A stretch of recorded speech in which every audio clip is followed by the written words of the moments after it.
नमस्कार, आप देख रहे हैं जनता टीवी और मैं हूं आपके साथ अभिषेक। आज गणपति बप्पा हम सब के बीच आ रहे हैं। हर जगह गणपति बप्पा मोरया हो रहा है। आज देश भर में गणेश चतुर्थी का त्योहार मनाया जा रहा। आज से गणेश उत्सव शुरू होगा और 19 सितंबर को अनंत चतुर्दशी पर गणेश विसर्जन किया जाएगा। आज ब्रह्मा और रवि योग में गणपति स्थापना होगी। गणेश चतुर्थी के दिन भगवान गणेश की विधि विधान से पूजा की जाती है। किसी भी पूजा की शुरुआत भगवान गणेश की आराधना के साथ शुरू होती है। हिंदू धर्म की बात की जाए तो हिंदू धर्म में गणपति का महत्व बहुत ही अधिक होता है। उत्तर प्रदेश के बनारस में भगवान गणेश का विख्यात मंदिर है, जिसे लोग बड़ा गणेश के नाम से जानते हैं। यह मंदिर लोहटिया में स्थित है और 40 खंभों पर बने इस मंदिर में लाखों श्रद्धालु दर्शन, पूजन, अर्चन और नमन करते हैं। तो वही माना यह भी जाता है कि भगवान गणेश का जन्म उत्तरकाशी के डोडीताल में हुआ था। डोडीताल में मां अन्नपूर्णा का सदियों पुराना मंदिर है। भक्त यहां मां पार्वती की पूजा अन्नपूर्णा के रूप में करते हैं। माना यह भी जाता है कि भगवान गणेश डोडीताल के अन्नपूर्णा मंदिर में मां के साथ आज भी निवास करते हैं, जो भक्तों की सभी मुरादें पूरी करते हैं।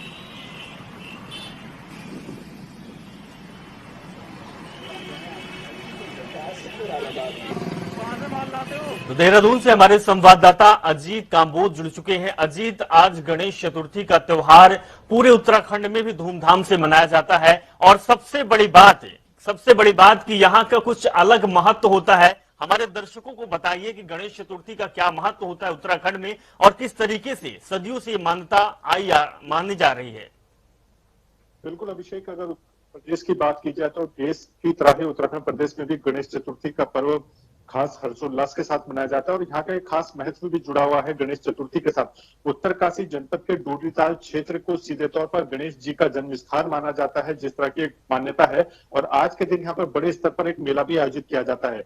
हालांकि अगर दूरी की बात की जाए तो पैदल 24 किलोमीटर चलने के बाद आप डोडीताल तक पहुंचते हैं और वहां पर स्थित गणेश जी के मंदिर में ये पूजा अर्चना की जाती है। तो ऐसे में ज्यादा संख्या में लोग नहीं पहुंच पाते, लेकिन स्थानीय स्तर पर जो भी लोग जाना चाहते हैं, जो भी अपने श्रद्धा भाव रखते हैं गणेश चतुर्थी को लेकर, वो आज के दिन डोडीताल जरूर पहुंचते हैं और वहां पर भव्य स्तर पर मेले का आयोजन किया जाता है। और कई लोगों से हमने भी बात की है जो आज या तो रवाना हो चुके हैं या रास्ते में हैं, तो उनकी पूरी कोशिश रहती है कि गणेश चतुर्थी के मौके पर गणेश जी का जो जन्म स्थल कहा जाता है डोडीताल क्षेत्र को, वो वहां पर पहुंचते हैं और जो मां अन्नपूर्णा का मंदिर है वो वहां पर जाकर पूजा अर्चना करते हैं, भगवान गणेश से आशीर्वाद प्राप्त करते हैं। तो खास है आज का दिन और पूरे उत्तराखंड के साथ साथ डोडीताल क्षेत्र का तो खासा महत्व है। तो इसको लेकर काफी तैयारी होती है स्थानीय स्तर पर। हालांकि सरकार या राज्य स्तर पर इसका कोई आयोजन नहीं किया जाता है, लेकिन जो उत्तरकाशी के स्थानीय लोग हैं वो खासा महत्व रखते हैं डोडीताल क्षेत्र को लेकर। और आज गणेश चतुर्थी के दिन वो जरूर पहुंचते हैं मां अन्नपूर्णा के दरबार में और वहां पर गणेश जी की पूजा अर्चना की जाती है, स्नान ध्यान किया जाता है और भगवान गणेश से आशीर्वाद मांगा जाता है कि वो जब आते हैं तो वो पूरे तन मन धन के साथ उनको आशीर्वाद देने का काम करे। और श्रद्धा भाव से जो भी लोग गणेश चतुर्थी के दिन डोडीताल क्षेत्र तक पहुंचते हैं तो उनकी मनोकामना भी पूर्ण करे। जी बिल्कुल अजीत, इसी प्रकार से उत्तर प्रदेश में भी गणेश चतुर्थी की धूम दिखाई दे रही है। हमारे साथ हमारे संवाददाता धर्मेंद्र चौबे भी वाराणसी से जुड़े हुए हैं। धर्मेंद्र, किस तरीके का माहौल आज है गणेश चतुर्थी को लेकर उत्तराखंड के साथ उत्तर प्रदेश में भी, क्योंकि वाराणसी में भी गणेश चतुर्थी का विशेष महत्व होता है, लोगों में बहुत ज्यादा श्रद्धा होती है। देखिए, मैं बताना चाहूंगा वाराणसी वैसे भी हर हर महादेव के नारों से प्रत्येक दिन गूंजती है, लेकिन क्योंकि मां पार्वती और शिव के बाद उनके पुत्र प्रथम पूज्य गणेश का जो है यहाँ स्थापना है और बड़ा गणेश 40 खंभों का यह मंदिर है। यहाँ 40 खंभों की परिक्रमा करने से, पूजन अर्चन करने से और नमन करने से श्रद्धालुओं की हर मनोकामना, हर मुराद पूरी होती है। ये मान्यता है, ये काफी बड़ा गणेश की है। और बड़ी बात मैं बताना चाहूंगा, ये गणेश संकष्टी के दिन जो पूजा करता है और 40 खंभों की परिक्रमा करता है, खंभों पर टीका लगाता है जगह जगह, ये जो है जो मनोकामना और सिद्धिदाता कहा जाता है, विघ्नहर्ता कहा जाता है, सारे विघ्नों की ये मुक्ति दे देते हैं। बड़ा गणेश का विशेष ये महत्व है। जी बिल्कुल धर्मेंद्र, तो कहीं न कहीं हर जगह कुछ अलग ही महत्व होता है। अजीत, जिस तरीके से वाराणसी की बात करें, यहाँ 40 खंभों का महत्व होता है। आप जैसे जानकारी दे रहे थे, डोडीताल में लोग हालांकि आसानी से नहीं पहुंच पाते हैं, लेकिन यहाँ का भी विशेष महत्व होता है। अगर बात की जाए यातायात की, तो डोडीताल जाने के लिए लोगों को कैसे जाना पड़ता है और प्रशासन के द्वारा क्या कुछ मदद की जाती है? बिल्कुल अभिषेक, अगर उत्तरकाशी जनपद की बात की जाए तो दूरस्थ जनपद है उत्तराखंड प्रदेश का, और यहाँ तक पहुंचने के लिए राजधानी देहरादून से लगभग 250 किलोमीटर आप किसी भी वाहन से जा सकते हैं। और उसके बाद जो चढ़ाई शुरू होती है डोडीताल की, वो लगभग 24 किलोमीटर की है, जो खड़ी चढ़ाई है, और लगभग 2 दिन लगते हैं किसी भी आम आदमी को चढ़ने के लिए। हालांकि जो ट्रैकर्स हैं वो लगातार यहाँ की ट्रैकिंग करते हैं और डोडीताल तक पहुंचते भी हैं। लेकिन आज की अगर बात की जाए तो गणेश चतुर्थी के मौके पर एक जो मेले का आयोजन होता है वो स्थानीय स्तर पर होता है। स्थानीय जो लोग हैं वो यहाँ पर मेले का आयोजन करते हैं। सरकार की तरफ से किसी भी तरह की मदद उनको नहीं मिलती है। और जो एक महत्व है गणेश चतुर्थी का, वो यहाँ पर खासा महत्व रखता है। स्थानीय स्तर पर पूजा अर्चना की जाती है। लोगों को याद रखना पड़ता है कि गणेश चतुर्थी है तो हमें वहां तक जाना है। और लगभग कल ही लोगों ने वहां की रवानगी शुरू कर दी थी और आज सुबह लगभग काफी लोग पहुंच भी चुके हैं, स्थानीय जो लोग हैं। और वो गणेश चतुर्थी के मौके पर जो अन्नपूर्णा का मंदिर है डोडीताल में, वहां पर पूजा अर्चना कर रहे हैं। गणेश जी की जो भजन कीर्तन है वो करने का काम कर रहे हैं। हालांकि जो लोगों की एक उम्मीद रहती है कि सरकार कभी न कभी तो इस क्षेत्र को विकसित करेगी और यहाँ पर जो गणेश चतुर्थी के मौके पर भव्य मेले का आयोजन स्थानीय स्तर पर किया जाता है। लेकिन सबसे बड़ी बात यह है कि इसके बाद भी जो आस्था रखता है वो लोग इतनी दूरी तय करके पैदल जाता है और गणेश भगवान की पूजा अर्चना करते हैं। अजीत, हमारे साथ जुड़ने के लिए और धर्मेंद्र चौबे हमारे साथ तमाम जानकारी साझा करने के लिए बहुत बहुत शुक्रिया। तो उत्तर प्रदेश और उत्तराखंड हर जगह इसी प्रकार से गणेश चतुर्थी की धूम दिखाई दे रही है और लोगों की आस्था लगातार बरकरार है। चलिए अब खबरों का रुख करते हैं और सबसे बड़ी खबर आपको दिखाते हैं। मुख्तार अंसारी को टिकट नहीं देगी बीएसपी, बड़ी खबर सामने आ रही है। मायावती भीम राजभर होंगे साथ और मऊ सीट से बीएसपी प्रत्याशी मायावती ने ट्वीट कर यह जानकारी दी है। चुनाव में किसी बाहुबली को टिकट नहीं दी जाएगी, इस तरीके की बात बीएसपी सुप्रीमो मायावती ने कही है। पार्टी के प्रदेश अध्यक्ष को भीम राजभर को टिकट मिलेगी, इस तरीके की बात सामने आ रही है। तो बड़ी खबर आपको दिखा रहे हैं, मायावती अब मुख्तार अंसारी को टिकट नहीं देगी। आपको बता दें कि अगले साल होने वाले विधानसभा चुनाव से पहले बीएसपी सुप्रीमो मायावती ये बड़ा ऐलान किया है। मायावती ने ट्वीट कर कहा है कि आगामी चुनाव में बीएसपी मुख्तार अंसारी को टिकट नहीं देगी। बीएसपी अब मऊ विधानसभा सीट से पार्टी के प्रदेश अध्यक्ष भीम राजभर को टिकट देंगे। मायावती ने कहा कि कोशिश होगी कि किसी भी बाहुबली या माफिया को पार्टी से चुनाव नहीं लड़ाया जाए। बीएसपी सुप्रीमो मायावती ने फैसले की जानकारी देते हुए ट्वीट किया है। बीएसपी का आगामी यूपी विधानसभा चुनाव में प्रयास होगा कि किसी भी बाहुबली और माफिया आदि को पार्टी से चुनाव न लड़ाया जाए। इसके मद्देनजर ही आजमगढ़ मंडल की मऊ विधानसभा सीट से अब मुख्तार अंसारी का नहीं बल्कि यूपी के बीएसपी स्टेट अध्यक्ष भीम राजभर के नाम को फाइनल किया गया है। तो मुख्तार अंसारी की टिकट की दावेदारी अब खत्म हो चुकी है, या कहें कि अब उनको सीट से टिकट से चुनाव नहीं लड़ाया जाएगा, ये मायावती ने साफ जाहिर कर दिया है। अनूप कुमार सिंह हमारे संवाददाता हमारे साथ जुड़ चुके हैं। अनूप, मायावती ने अब सीधे तौर पर कह दिया है कि अब कोई भी बाहुबली, कोई भी गैंगस्टर हमारी पार्टी में नहीं होगा, मुख्तार अंसारी की जगह अब हट चुकी है। देखिए, एक बहुत बड़ा ऐलान मायावती ने आज किया है और इस ऐलान के माध्यम से कुछ पार्टियों पर निशाना भी साधा। खासकर मैं समाजवादी पार्टी की बात करूंगा। मुख्तार अंसारी के बड़े भाई, उनका भतीजा अभी कुछ दिन पहले समाजवादी पार्टी में ज्वाइन हुआ था और इसी वजह से चूंकि पूर्वांचल में कई सीटों पर अंसारी परिवार अपना दबा रखता है, तो उनको जिताने की मतलब उसमें कहीं न कहीं दखलबाजी करता है। तो ऐसे में जब उनके बड़े भाई मुख्तार अंसारी वर्तमान में जेल में है बांदा में, और जो उनके बड़े भाई हैं वो समाजवादी पार्टी में शामिल हो चुके हैं, तो मायावती ने एक तीर से दो निशाने साधे हैं। एक तो अपने पार्टी में जो दबंग माफियाओं को कहीं न कहीं जगह न देने की बात कही है, और मऊ से जो सदर विधानसभा से मुख्तार अंसारी का टिकट काटकर अपने प्रदेश अध्यक्ष भीम राजभर को टिकट देने का ऐलान किया है। तो मैसेज साफ है मायावती का कि आगामी चुनाव में जो माफिया होंगे उनको बीएसपी टिकट नहीं देगी। अगर बीएसपी की सरकार भी बन जाती है तो माफियाओं पे कार्रवाई करने में उनको आसानी होगी। अभिषेक, बिल्कुल अनूप, तो कहीं ना कहीं अब बीएसपी ने यह बड़ा ऐलान किया। अनूप, तमाम जानकारी के लिए बहुत बहुत शुक्रिया। मुख्यमंत्री योगी आदित्यनाथ लोक भवन के सभागार में आयोजित पुष्पांजलि कार्यक्रम में सम्मिलित होकर पंडित गोविंद बल्लभ पंत जी को श्रद्धांजलि अर्पित करेंगे। आजादी के अमृत महोत्सव और चौरी चौरा शताब्दी समारोह की श्रृंखला के अंतर्गत प्रत्येक जनपद में आज पंडित गोविंद बल्लभ पंत जी की जयंती मनाई जाएगी। सीएम योगी आदित्यनाथ स्वाधीनता सेनानी और प्रदेश के प्रथम मुख्यमंत्री भारत रत्न पंडित गोविंद बल्लभ पंत की जयंती पर लोक भवन प्रांगण स्थित उनकी प्रतिमा पर माल्यार्पण करेंगे। इसके अलावा सभी शैक्षणिक संस्थानों में पंडित गोविंद बल्लभ पंत के व्यक्तित्व और राष्ट्र के प्रति उनके योगदान से छात्र छात्राओं को अवगत कराया जाएगा, जिससे छात्र छात्राएं पंडित गोविंद बल्लभ पंत के जीवन से परिचित हो सकेंगे। एआईएमआईएम के अध्यक्ष असदुद्दीन ओवैसी पर उत्तर प्रदेश पुलिस ने मुकदमा दर्ज कर लिया है। दरअसल ओवैसी के खिलाफ बिना अनुमति के जनसभा करने और धार्मिक भावनाओं को भड़काने धारा 144 सहित महामारी अधिनियम के तहत मुकदमा दर्ज किया गया है। इसके अलावा ओवैसी पर मुकदमे में प्रधानमंत्री मोदी और मुख्यमंत्री योगी आदित्यनाथ के खिलाफ अभद्र टिप्पणी करने का भी आरोप लगा है। आपको ये भी बताते चले कि बीते दिन बाराबंकी में ओवैसी ने एक जनसभा को संबोधित किया था, जिसमें उन्होंने लोगों को संबोधित भी किया था, जिसके बाद दरियाबंद विधायक सतीश चंद्र शर्मा ने एआईएमआईएम अध्यक्ष और कार्यक्रम आयोजकों के खिलाफ एफआईआर दर्ज कराए जाने की मांग की थी। एसडीएम सदर पंकज सिंह के मुताबिक बिना अनुमति के जनसभा करने और कोविड-19 के नियमों के उल्लंघन सहित अन्य बातें सामने आई थी। मोहल्ला कटरा चांदना में एआईएमआईएम के राष्ट्रीय अध्यक्ष असदुद्दीन ओवैसी का कार्यक्रम चल रहा था, जिसमें कोविड-19 और जो परमिशन दी गई थी उसके शर्तों का खुला उल्लंघन किया गया। इसी क्रम में सांप्रदायिक सौहार्द बिगाड़ने हेतु भड़काऊ भाषण भी दिए गए, जिसमें कहा गया कि राम सनेही घाट में 100 साल पुरानी मस्जिद को प्रशासन द्वारा तोड़वा दिया गया तथा उसका मलबा भी वहां से पूर्ण रूप से हटा दिया गया। उनका यह वक्तव्य वास्तविकता से बिल्कुल परे था। यह वक्तव्य देकर उन्होंने एक समुदाय विशेष को भड़काने का एवं सांप्रदायिक सौहार्द बिगाड़ने का कार्य किया है। इसी क्रम में माननीय प्रधानमंत्री भारत सरकार एवं माननीय मुख्यमंत्री उत्तर प्रदेश सरकार के विरुद्ध भी अभद्र भाषा का प्रयोग किया गया।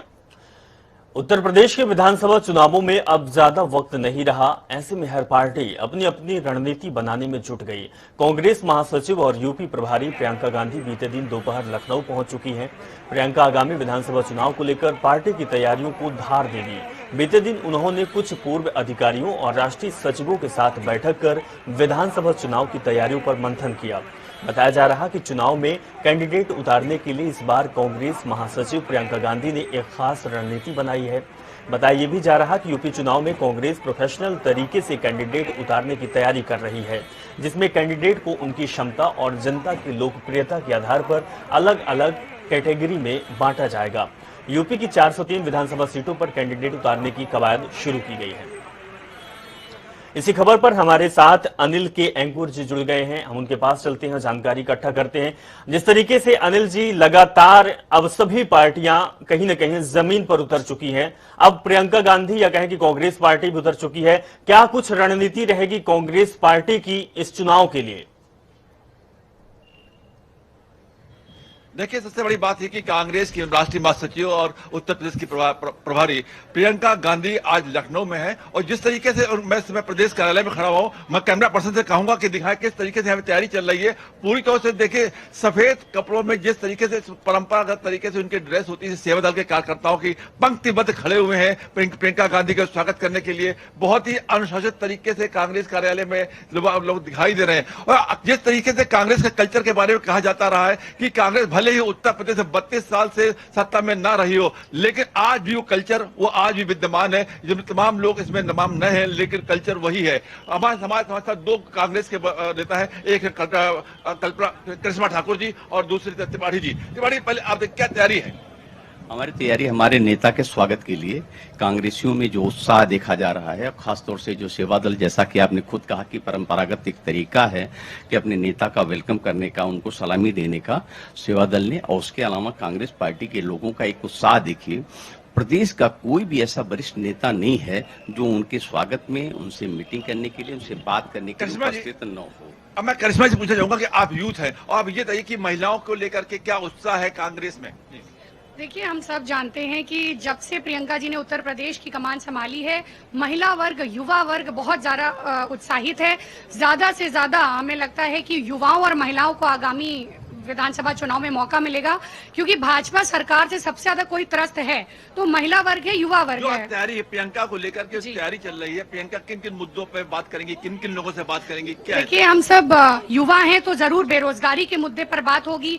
महिला है, बिल्कुल अंकुर जी, बहुत सारे मुद्दे हैं जो कि उत्तर प्रदेश के लोगों के लिए ये चुनाव में बहुत खास होने वाला है और हर तरीके से अब पार्टियां भी अपनी जोर आजमाइश लगा रही हैं। कांग्रेस पार्टी अब अपने प्रत्याशियों की चयन कर रही है। अंकुर जी, हमारे साथ जुड़ने के लिए, बात करने के लिए बहुत बहुत शुक्रिया।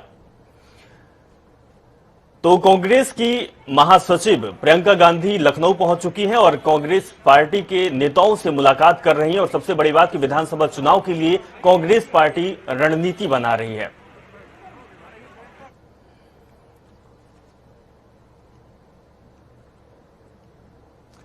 वहीं समाजवादी पार्टी के सांसद आजम खान की जौहर यूनिवर्सिटी की पूरी जमीन अब सरकार ने कब्जा कर लिया। बीते दिन यूनिवर्सिटी पहुंची तहसील की टीम ने जमीन पर कब्जा करने के साथ ही आजम खान के मौलाना मोहम्मद अली जौहर ट्रस्ट को बेदखल कर दिया।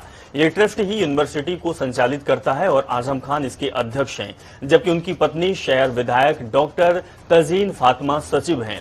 दो गवाहों और पुलिस की मौजूदगी में 173 एकड़ जमीन की कब्जा बेदखली की कार्रवाई की गई। जौहर यूनिवर्सिटी के पास करीब 265 एकड़ जमीन थी, लेकिन अब 12.5 एकड़ ही बची है। यह जमीन भी यूनिवर्सिटी परिसर से बाहर बताई जा रही है। यह जमीन ट्रस्ट से सबसे पहले खरीदी गई थी, इसीलिए इसे ट्रस्ट के कब्जे से छोड़ा गया है। बाकी जमीन सरकार के कब्जे में आ गई है। भारतीय जनता पार्टी आगामी उत्तर प्रदेश विधानसभा चुनाव को लेकर हर मोर्चे पर अपने को मजबूत करने की अभियान चला रही है और इस अभियान में डटी भी हुई है। भाजपा पिछड़ा मोर्चा की कार्यकारिणी बैठक अयोध्या में करेगी, तो वहीं किसान मोर्चा का सम्मेलन चित्रकूट में करने की तैयारी भी की जा रही है। बीजेपी ने रामनगरी अयोध्या में 18 सितंबर को भाजपा ओबीसी मोर्चा की राज्य कार्यकारिणी की बैठक का आयोजन रखा है। इसमें भाजपा ओबीसी मोर्चा के राष्ट्रीय अध्यक्ष भी शामिल होंगे।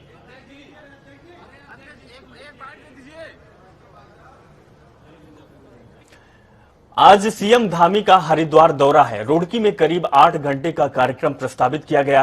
रुड़की, झबरेड़ा और भगवानपुर विधानसभा की कई योजनाओं को वह लोकार्पण करेंगे। साथ में सीएम पुष्कर सिंह धामी कुछ योजनाओं का शिलान्यास भी करेंगे।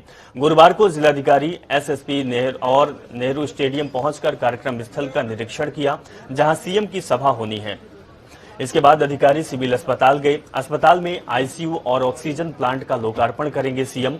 वहीं सीएम बनने के बाद पुष्कर सिंह धामी का पहली बार रुड़की का दौरा होगा। इसे देखते हुए भाजपाइयों ने भी ताकत झोंक दी। पूरे शहर में भाजपाइयों ने होर्डिंग लगाए हुए हैं।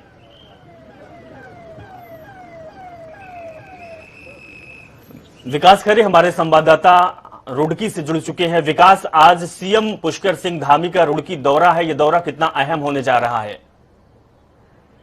बिल्कुल अभिषेक, आपको बता दें आज सीएम पुष्कर सिंह धामी का आज उत्तराखंड और बात किया तो हरिद्वार में दौरा है। हरिद्वार के बाद जिस समय जो फिलहाल सीएम पुष्कर धामी सबसे पहले पतंजलि योगपीठ पहुंचे, जहां पर उन्होंने पौधारोपण किया है और फिलहाल वो जो है बाबा रामदेव योग गुरु से मुलाकात कर रहे हैं, आचार्य से मुलाकात कर। यहाँ के बाद 11:30 बजे वो जो है रुड़की के एक अस्पताल में पहुंचेंगे, जहां पर वो आईसीयू बेड और आपका जो है आईसीयू बेड का वहां पर जो उद्घाटन करेंगे और लगातार उनका आज कई अहम दौरे यहाँ पर रहने वाले हैं। बात की जाए तो फिलहाल जो 12:30 बजे नेहरू स्टेडियम में पहुंचेंगे, जहां पर वो अन्य विकासकारी योजनाओं का शिलान्यास भी करेंगे। और बात किया तो रुड़की में उनके द्वारा एक ऑक्सीजन प्लांट का भी उद्घाटन किया जाना है। तो उसके बाद जो सिडकुल हरिद्वार पहुंचेंगे 3:30 बजे राज्य कर्मचारी बीमा निगम हॉस्पिटल का भी उनके द्वारा शिलान्यास किया जाएगा। तो लगातार आज उनका ये अहम दौरा माना जा रहा है। और बात की जाए तो जिस तरह से वो नेहरू स्टेडियम में जो है वहां पर संबोधित जनसभा को सम्मिलित करेंगे, तो कहीं ना कहीं आने वाले विधानसभा चुनाव 2022 का भी साफ तौर पर भाजपा का एक प्रचंड बहुमत की सरकार बनाने के लिए भी जो है जनसभा को सम्मिलित करेंगे। तो साफ तौर पर जो है भाजपा सरकार फिलहाल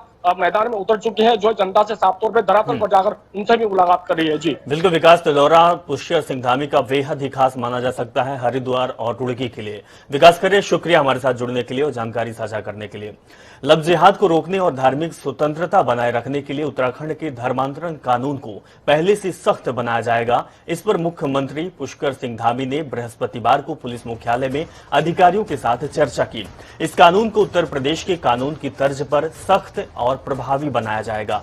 समीक्षा बैठक के बाद मुख्यमंत्री ने पत्रकारों से बातचीत भी की। उन्होंने कहा कि पुलिस के कामकाज को आधुनिक और तेज बनाने के लिए डीजीपी अशोक कुमार और अन्य अधिकारियों के साथ कई मुद्दों पर चर्चा की गई है। महामहिम रामनाथ कोविंद ने गुरुवार शाम कई प्रदेशों में नए राज्यपालों की नियुक्तियां कर दी। बेबी रानी मौर्य के इस्तीफे के बाद बृहस्पतिवार को लेफ्टिनेंट जनरल गुरमीत सिंह को उत्तराखंड का नया राज्यपाल बनाया गया। उत्तराखंड के मुख्यमंत्री पुष्कर सिंह धामी और प्रदेश भाजपा अध्यक्ष मदन कौशिक ने गुरमीत सिंह को राज्यपाल बनाए जाने पर बधाई दी। पूर्व लेफ्टिनेंट जनरल गुरमीत सिंह को उत्तराखंड का नया राज्यपाल मनोनीत किया गया है। बता दें कि गुरमीत सिंह उत्तराखंड के 8वें राज्यपाल के तौर पर प्रदेश में अपना दायित्व ग्रहण करेंगे। वे सेना के deputy chief army staff, core commander, Srinagar additional और डीजीएमओ के तौर पर अपनी सेवाएं दे चुके हैं। गौरतलब है कि बेबी रानी मौर्य ने 8 सितंबर को अपना इस्तीफा प्रेसिडेंट को सौंप दिया था।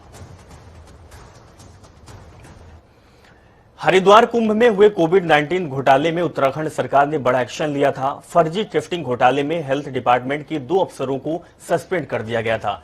सस्पेंड हुए अफसरों में अर्जुन सिंह सेंगर, जो कुंभ मेले के मेला स्वास्थ्य अधिकारी रहे, उन्हें सस्पेंड किया गया था। वहीं हेल्थ डिपार्टमेंट की तरफ से तैनात प्रभारी अधिकारी एमके त्यागी को भी सस्पेंड किया गया था।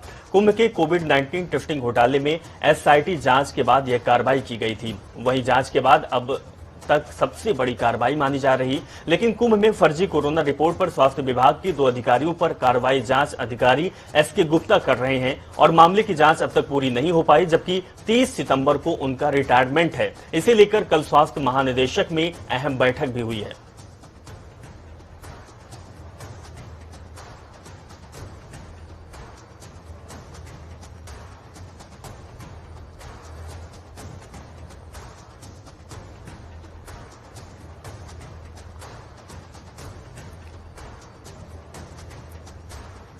चलिए आपको सीधे ले चलते हैं लखनऊ, जहां पर मुख्यमंत्री योगी आदित्यनाथ गोविंद बल्लभ पंत जी को श्रद्धांजलि दे रहे हैं, उनके माल्यार्पण कर रहे हैं। मुख्यमंत्री बने 1937 से 1939 में।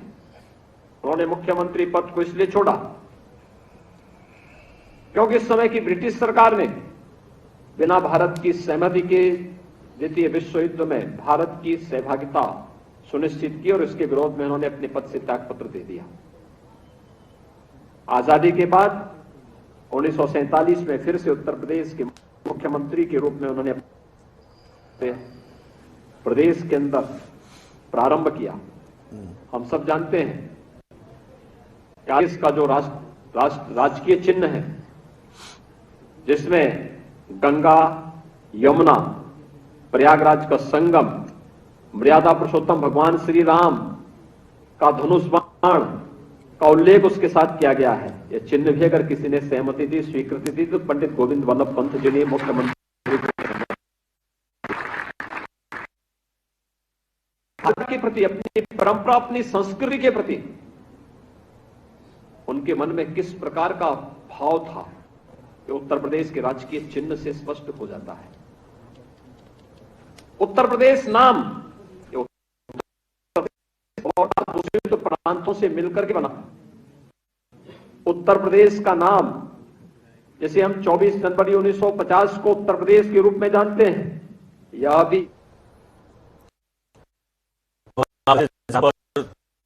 योगी आदित्यनाथ पहुंचे हुए हैं और गोविंद बल्लभ पंत जी को श्रद्धांजलि दे रहे हैं। फिलहाल इस खबर के साथ इस बुलेटिन में बस इतना ही। आप देखते रहें जनता टीवी। नमस्कार।